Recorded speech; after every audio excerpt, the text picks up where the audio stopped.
Hello. Okay, सो आवाज आ रही।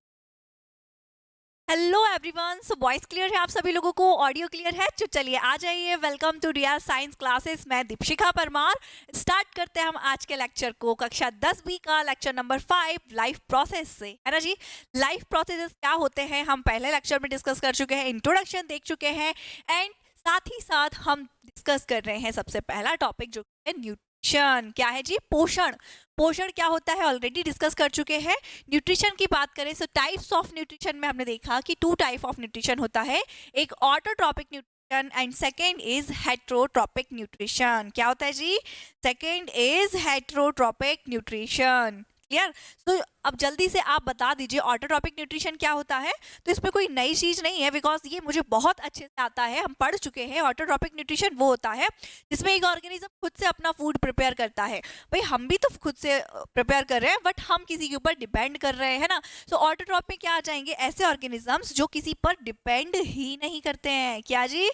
ऐसे ऑर्गेनिजम्स जो किसी पर डिपेंड ही नहीं करेंगे, वो खुद से अपना फूड प्रिपेयर करेंगे, तैयार करेंगे इन्वायरमेंट में जो भी चीजें प्रेजेंट है उन सबको ले करके ही अपना फूड तैयार करने वाले हैं। कहानी समझ में आई आपको? क्लियर? तो ऑटोट्रॉप तो हमें बहुत अच्छे से समझ में आया। इसका एग्जांपल है फोटोसिंथेसिस। क्या है जी?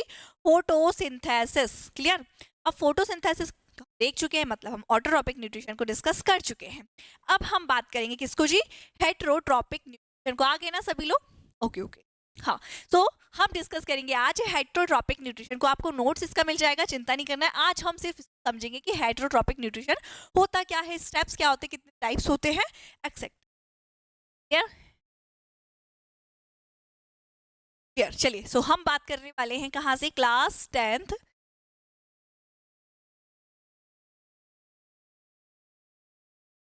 से life process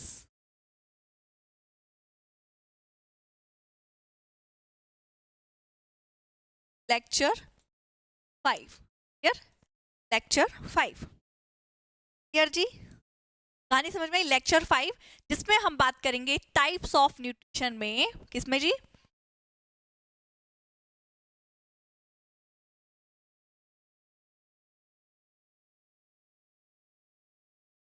types of nutrition. हम ऑलरेडी डिस्कस कर चुके हैं ऑटोट्रॉपिक न्यूट्रिशन को।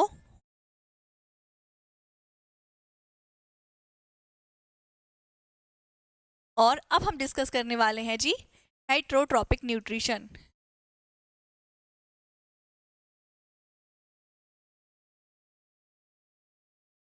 क्लियर जी? कौन सा? Heterotrophic nutrition. तो हेट्रोट्रॉपिक न्यूट्रिशन क्या होता है? ऐसा न्यूट्रिशन जिसमें एक ऑर्गेनिज्म इनडायरेक्टली या डायरेक्टली किसी और ऑर्गेनिजम्स पे डिपेंड करेगा फूड के लिए। मतलब ये खुद से अपना कंप्लीट फूड प्रिपेयर नहीं करेगा। क्लियर है? ये हम लेक्चर 4 तक कंप्लीट कर चुके हैं। लेक्चर 4 में आपको इसका लेक्चर वीडियो मिल जाएगा, पूरे इसके नोट्स मिल जाएंगे। रही बात हेट्रोट्रॉप की, तो आज हमें इसको ओनली समझना है बिकॉज नोट्स तो सिंपल है, हम लिख लेंगे उसे, कल आपको प्रोवाइड कर दिया जाएगा हेट्रोट्रॉपिक का नोट्स। अभी हमें इसको समझना है ताकि आपको नोट्स इजीली समझ आ जाए। क्लियर है? तो कहानी समझ में हम क्या डिस्कस कर रहे हैं? Heterotrophic nutrition. क्लियर है? अब बात करें हम हेट्रोट्रॉपिक न्यूट्रिशन की, तो क्या होता है आपको समझ में आ गया। ऑटोट्रॉप का जस्ट अपोजिट। ऑटोट्रॉप क्या होते हैं? ऐसे ऑर्गेनिजम्स जो अपना फूड खुद से प्रिपेयर करते हैं। बात करें हेट्रोट्रॉप की, किसकी जी? हेट्रोट्रॉप की। तो ऐसे ऑर्गेनिजम्स जो फूड के लिए किसी और ऑर्गेनिजम्स पे डिपेंड करते हैं जी। किस पे? किसी और ऑर्गेनिजम्स पे। ठीक है? अब समझ में आ गई हेट्रोट्रॉप की कहानी। तो हेट्रोट्रॉप के जो जो हेट्रोट्रॉप न्यूट्रिशन होता है, इसके मेनली 3 टाइप्स होते हैं। कितने टाइप होते हैं? 3 टाइप्स। थोड़ा सा आपको थिकनेस बढ़ा दी जाए ताकि समझ में आ जाए। देखिए अब क्या बात कर रहे हैं हम, कौन सा न्यूट्रिशन?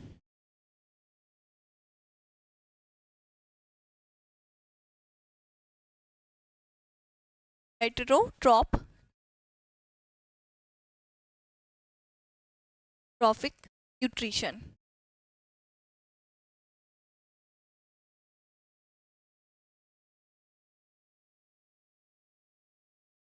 क्लियर जी? Heterotrophic nutrition. हम बात करेंगे types of heterotrophic nutrition. Clear जी? हेट्रोट्रॉपिक न्यूट्रिशन में 3 टाइप होते हैं, होलोजोइक और पैरासिटिक एंड सेप्रोजोइक। क्लियर है। अब ये तीनों न्यूट्रिशन क्या होते हैं? सो हेटरोट्रॉपिक न्यूट्रिशन ऑलरेडी आपको समझ में आ गया है। हेटरोट्रॉपिक न्यूट्रिशन क्या है? जिसमें एक ऑर्गेनिज्म किसी और पर डिपेंड करेगा फूड के लिए, मतलब खुद से अपना फूड कंप्लीट प्रिपेयर नहीं करेगा। उसका एग्जांपल है मैमल्स, मतलब हम लोग। आप बोलेंगे हम तो अपना खाना खुद से तैयार करते हैं भाई, नहीं, ये आपको ऐसा लगता है, ठीक है। हम खाने के लिए डिपेंड करते हैं प्लांट पे, अदर ऑर्गेनिजम्स पे, ठीक है। जैसे आप बात करें बकरी, जो गॉट होती है वो डिपेंड करती है घास पर, ठीक है। शेर उसको खाता है, बकरी को, है ना। तो ये कहीं ना कहीं ये पूरा फूड चेन है, ठीक है। तो मतलब इसका मतलब क्या हुआ? एक ऑर्गेनिज्म किसी और ऑर्गेनिजम्स पे डिपेंड कर रहा है, और इसी प्रोसेस को हम बोलते हैं न्यूट्रिशन को। कौन सा टाइप है ये? Heterotrophic nutrition. मतलब खाने के लिए अगर कोई ऑर्गेनिज्म किसी और पे डिपेंड कर रहा है तो यही हमारा क्या है? Heterotrophic nutrition. क्लियर है? कोई डाउट है क्या आपको?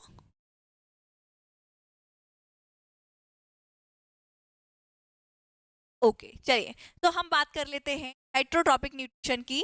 तो जो हेटरोट्रॉपिक न्यूट्रिशन होता है, इसके मेनली कितने 3 पार्ट्स होते हैं, मतलब ये 3 प्रकार का होता है जी। यार कौन कौन सा ये देख लेते हैं। एक होता है हमारा holozoic nutrition. Holozoic, clear. Holozoic क्या होता है हम डिस्कस करेंगे, ये भी आपको चिंता नहीं करना है, क्लियर है। सेकेंड होता है सेप्रोफाइटिक।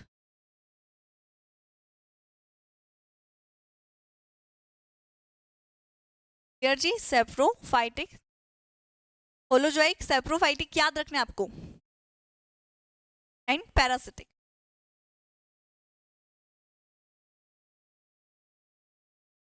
क्लियर है जी, पैरासिटिक। क्लियर। अब इन्हीं तीनों न्यूट्रिशन को हम आगे डिस्कस करेंगे, क्या जी? तीनों न्यूट्रिशन को हम आगे तो हाइड्रोट्रॉपिक न्यूट्रिशन ऑलरेडी सबको समझ में आ गया है। अब हम बात करें होलोजोइक न्यूट्रिशन की। किसकी जी? होलोजोइक।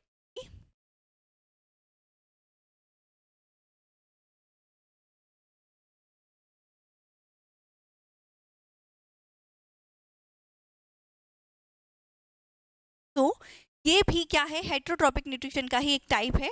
इसमें क्या होगा? डिफरेंसेस क्या है? सिर्फ इसमें एक ऑर्गेनिज्म फूड टेक करेगा। क्या? और ऑर्गेनिज्म कैसे फूड लेगा? सॉलिड फॉर्म में। किस फॉर्म में? सॉलिड या लिक्विड फॉर्म में, और फिर उसको डाइजेस्ट करेगा। उसका एग्जाम्पल है हम लोग। कौन है जी? मैमल्स। मतलब ऐसे ऑर्गेनिजम्स जो फूड को सॉलिड फॉर्म में ले रहे हैं उसको हम क्या बोल रहे हैं जी? Holozoic nutrition. क्लियर जी, मतलब फूड कैसे ले रहे हैं? Taken by solid form and liquid. Clear है? मतलब ऐसे ऑर्गेनिज्म जो फूड को सॉलिड एंड लिक्विड फॉर्म में ले रहे हैं। कहानी समझ में आई आपको? अच्छे से आगे समझ में। मतलब ऐसे जीव जो ठोस या तरल के रूप में भोजन को ग्रहण कर रहे हैं उन्हें हम क्या बोलते हैं? होलोजोइक, मतलब प्राणी क्षम पोषण। क्या बोलते हैं जी? प्राणी क्षम पोषण। क्लियर है? या प्राणी क्षम पोषी पोषण। कहानी समझ में आई? अब सेकंड हम बात करें, ये तो हो गया हमारा फर्स्ट। क्लियर। फर्स्ट के बाद हम सेकंड बात करें, हम पीछे स्लाइड पे जाएं तो देखिए सेकंड क्या होता है? सेप्रोफाइटिक। ठीक है, क्या होता है जी? सेप्रोफिटिक या सेप्रोफाइटिक।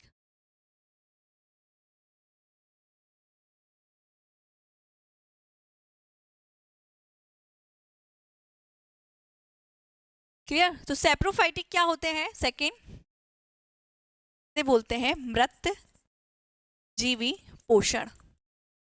मतलब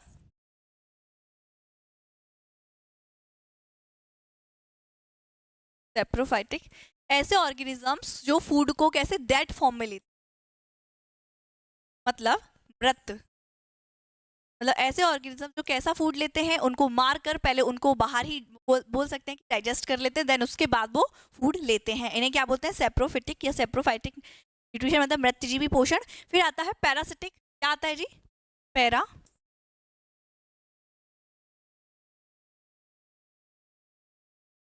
पैरासिटिक न्यूट्रिशन। ये किस टाइप का न्यूट्रिशन है जी? ये है सिंपल सा, जिसमें एक ऑर्गेनिज्म फूड के लिए किसी और ऑर्गेनिज्म से, मतलब होस्ट के ऊपर डिपेंड करेगा। एग्जाम्पल इसका जुएं वगैरह आप जानते हैं, सर में जो हो जाते हैं बच्चों को जुएं, जिसको निकाल के मम्मी मारती हैं।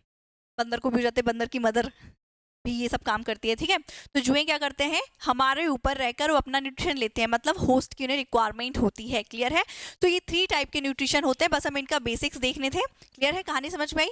अब हम आगे देखेंगे, क्या देखेंगे जी, आगे। क्लियर है।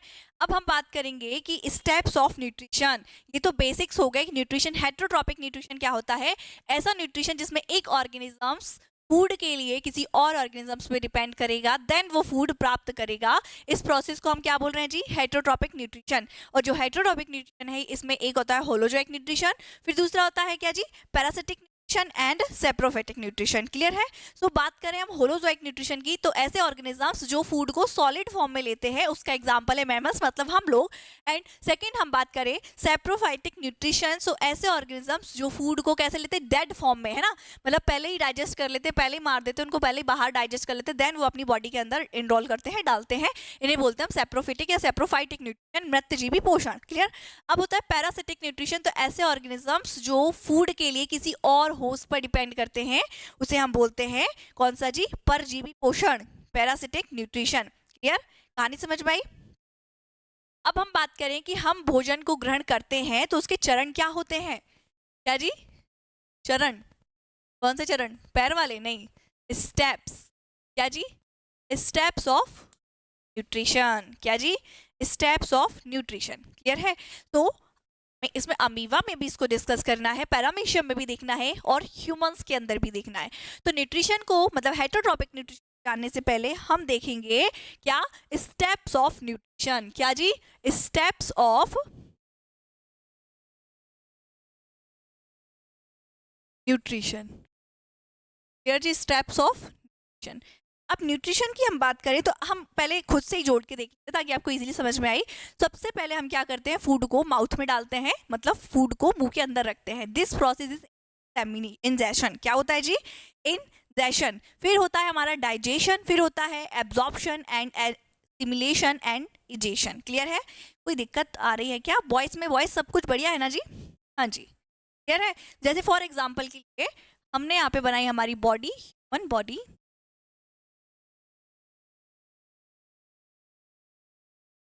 क्लियर है। यहाँ से ये जो स्टार्ट हुआ है, दिस इज बक्कल कैविटी। क्या है जी, बक्कल, या बक्कल कैविटी। तो सबसे पहले हम फूड को क्या लेते हैं, अंदर डालते हैं अपनी बॉडी के, माउथ के अंदर। ठीक है। So this process is ingestion. क्या होता है जी ये, इंजेशन। क्लियर है। सो इंजेशन क्या है, फूड को लेना, taken food in a buccal cavity या माउथ। बकल कैविटी क्या है, कुछ नहीं, माउथ है, माउथ को ही हम सही साइंटिफिक लैंग्वेज में, बायोलॉजिकल लैंग्वेज में बकल कैविटी बोल रहे हैं। क्या बोल रहे हैं, जो हमारा माउथ है, ओरल कैविटी, इसी को हम क्या बोल रहे हैं, बकल कैविटी। ठीक है। तो सबसे पहले हम फूड को कहाँ डालेंगे, बकल कैविटी में, देन उसके बाद हम फूड को लेके जाएंगे यहाँ से होते हुए स्टमक में। कहाँ जी, स्टमक में। अच्छा, आप कहेंगे स्टमक इतना ऊपर है, सिर्फ आपको समझाया जा रहा है, सही डायग्राम को भी बताया जाएगा। स्टमक के बाद हम इसको लेके जाएंगे small intestine, then large intestine, and then rectum and anus, body से बाहर। तो क्या सिर्फ हम इंजेशन का प्रोसेस करेंगे, बिल्कुल नहीं। इंजेशन के बाद यहाँ पे होगा फूड का डाइजेशन। क्या होगा जी, डाइजेशन, एब्जॉर्प्शन हो जाएगा, है ना जी, डाइजेशन हो जाएगा। ठीक है। डाइजेशन के बाद यहाँ से हो जाएगा फूड का एब्जॉर्प्शन स्टार्ट, डाइजेशन एंड फिर एब्जॉर्प्शन। क्लियर। एंड फिर हो जाएगा हमारा क्या जी, एसिमिलेशन।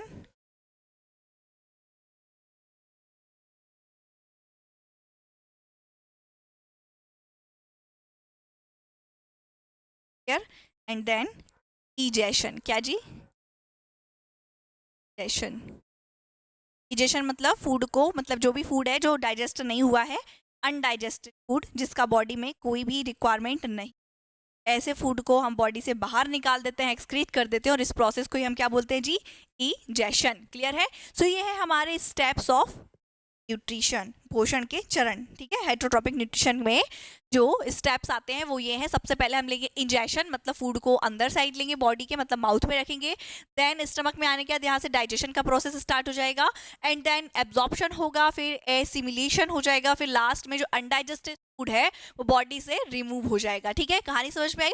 सो ये स्टेप्स है जिसको आपको याद रखने हैं। स्टेप्स ऑफ डाइजेशन में ingestion, then digestion, absorption, assimilation and egestion. Clear? यहाँ से एग्जाम में क्वेश्चंस आते हैं। क्लियर है? कहानी समझ में आई आपको अच्छे से? अब हम बात करें कि इजेशन। इजेशन क्या होता है ना जी? आज हम सिर्फ बेसिक्स जानेंगे, कल आपको नोट्स के साथ इसकी थ्योरी इजीली आपको समझ में आ जाएगी, बता दी जाएगी, है ना। चलिए, सो इजेशन क्या होता है? नॉर्मली फूड को अंदर डालना, एंड इजेशन के प्रोसेस में जो फूड है मतलब फिजिकली ब्रेक हो जाता है। क्या हो जाता है जी? Physically break. जैसे आपने रोटी का एक पीस लिया या फिर ब्रेड का एक पीस लिया जो कि मुंह में डाला, तो ये जो टीथ है और ये जो टंग है ये क्या करेंगे? इसको चबाने में हेल्प करेंगे, फूड को ब्रेक करने में हेल्प करेंगे, एंड यहीं से सिक्रीट होगी सलाइवा। क्या जी? सलाइवा, जो क्या करेगी? इसे बॉलस बनाने में हेल्प करेगी। सब ये बॉलस क्या होता है? फूड प्लस सलाइवा दोनों जब मिक्स हो जाते हैं, एकदम 12 मतलब बारीक हो जाते हैं, इसको ही हम क्या बोलते हैं? बोलस। क्लियर? तो अब बोलस, बॉडी में बोलस बनना क्यों जरूरी है और ये सलाइवा कहाँ से आ जाता है? क्लियर? तो इसको समझने के लिए हम आगे जाएंगे तो हमें पता चलेगा जो डाइजेशन होता है। क्या जी? क्या जी? डाइजेशन।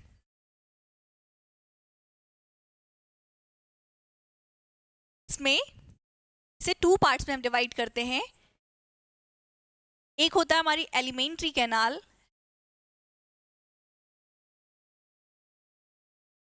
एंड दूसरी होती है हमारी ट्यूब बोल दो या फिर कैनाल बोल दो, बातें की, एक्सेसरी ग्लैंड्स। क्या होते हैं जी? ग्लैंड्स। क्लियर है? जो एलिमेंट्री कैनाल होती है ये रास्ता प्रोवाइड करती है फूड को डाइजेशन के लिए, मतलब फूड जहां जहां से होके जाता है जिस पाइप से, उसे हम बोलते हैं एलिमेंट्री कैनाल। और इस एलिमेंट्री कैनाल में कुछ ऐसे रस होते हैं पाचक जो फूड को पचाने में, डाइजेस्ट करने में हेल्प करते हैं, उन्हें हम बोलते हैं डाइजेस्टिव ग्लैंड। क्या बोलते हैं जी? डाइजेस्टिव जूस या डाइजेस्टिव ग्लैंड। क्लियर है? जो किसको? एंजाइम्स को सिक्रीट करते हैं। क्लियर है जी? कहानी समझ में आई? सो डाइजेशन के मेनली 2 स्टेप्स होते हैं, एक एलिमेंट्री कैनाल, दूसरा एक्सेसरी ग्लैंड्स, ठीक है। सो एलिमेंट्री कैनाल में हमारा क्या आ जाता है? बकल कैविटी मतलब माउथ, देन उसके बाद हमारा oesophagus, stomach, small intestine, large intestine, rectum, anus. ये क्या है? हमारी अलग अलग पार्ट है एलिमेंट्री कैनाल के। और यही बात करें हम, सलाइवा जो सिक्रीट होती है माउथ में जिन पोर्स के थ्रू, है ना, उन्हें हम बोलते हैं ग्लैंड। क्या जी? सलाइवरी ग्लैंड, सलाइवा को सिक्रीट करते हैं। क्लियर? फिर हम स्टमक में जाए तो स्टमक में भी पैराइटल ग्लैंड्स होते हैं, ठीक है, जो एचसीएल वगैरह को सिक्रीट करेंगे। एचसीएल क्या है? सो ये जो स्टमक होता है, अगर हम बॉडी की बात करें, ये हमारा ट्यूब है, ट्यूब के बाद यहाँ से स्टार्ट हुआ stomach and small intestine and फिर लार्ज इंटेस्टाइन,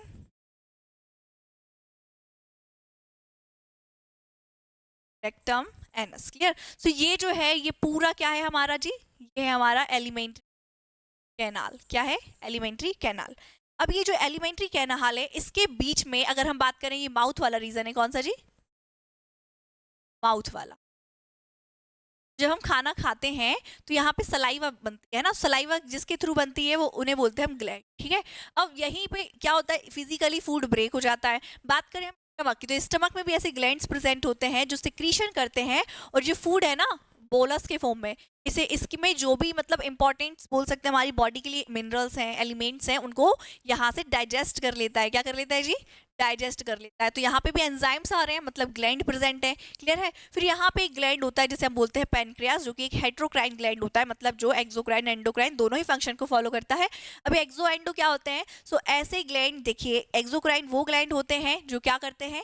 एंजाइम्स का सिक्रीशन करते हैं। इनके अंदर डक्ट होती है, मतलब जैसे स्वेट वगैरह, पसीना वगैरह एक्सोक्राइन ग्लैंड से निकलता है। मतलब ऐसे ग्लैंड, इस टाइप के पाउच लाइक स्ट्रक्चर जो एक सरफेस से अटैच होते हैं और ये सरफेस पे ही सिक्रीशन करते हैं अपना, इन्हें बोलते हैं हम एक्सोक्राइन ग्लैंड। और ऐसे ग्लैंड जिसके पास डक्ट नहीं होती, जो डायरेक्ट ब्लड में ही अपना सिक्रीशन करते हैं, उन्हें बोलते हैं हम एंडोक्राइन ग्लैंड, जिसका एग्जांपल होते हैं हार्मोन्स। पिट्यूटरी ग्लैंड जो कि एंडोक्राइन ग्लैंड है ना, यहाँ पे ब्रेन के पास प्रेजेंट होता है, जो सिक्रीशन करता है और डायरेक्ट उसमें से जो भी हार्मोन सिक्रीट होता है एस्ट्रोजन, डायरेक्ट किस पर एक्ट करता है? ओवरीज पर। तो ओवरीज अ पेल्विस रीजन, कहाँ है, पेल्विस रीजन में लोकेटेड है। तो ये ब्रेन से डायरेक्ट कैसे पहुंचा, ब्लड के थ्रू। क्लियर है, क्योंकि इसके पास डक्ट नहीं है तो ब्लड में अपना सिक्रीशन करेगा। मतलब एक्सोक्राइन और एंडोक्राइन का मतलब समझ में आया। एक्सोक्राइन वो जिनके पास डक्ट है वो स्वेट मतलब सरफेस पे सिक्रीशन करेगी, और एंडोक्राइन वो जो जिसके पास डक्ट नहीं है जो अपना सिक्रीशन कहाँ करेगी जी, ब्लड में करेगी। क्लियर है। अब हम बात करें पेनक्रियाज की, किसकी, पेनक्रियाज। तो पेनक्रियाज इज अ हेटेरोक्राइन ग्लैंड, मतलब ये सिक्रीशन अपना ब्लड में भी करता है, मतलब हार्मोन्स का सिक्रीशन करता है, एंड सरफेस पे भी करता है, मतलब एंजाइम्स का सिक्रीशन भी करता है। क्लियर है, कहानी समझ में आई। तो आज के लिए इतनी कहानी हम समाप्त करेंगे, है ना जी। हम इसको और अच्छे से कल क्लियरली समझाएंगे। अभी थोड़ा सा टाइम की कमी, बच्चे मतलब क्लास का टाइम हो गया दूसरी, तो अभी हमें यहीं समाप्त करना पड़ेगा, माफ़ी चाहते हैं। कल हम इसको इजीली और भी अच्छे से समझेंगे। जिसको कोई दिक्कत है तो हम कल फिर से डिस्कस करेंगे। ओके जी, चलिए, thank you so much watching my video, धन्यवाद।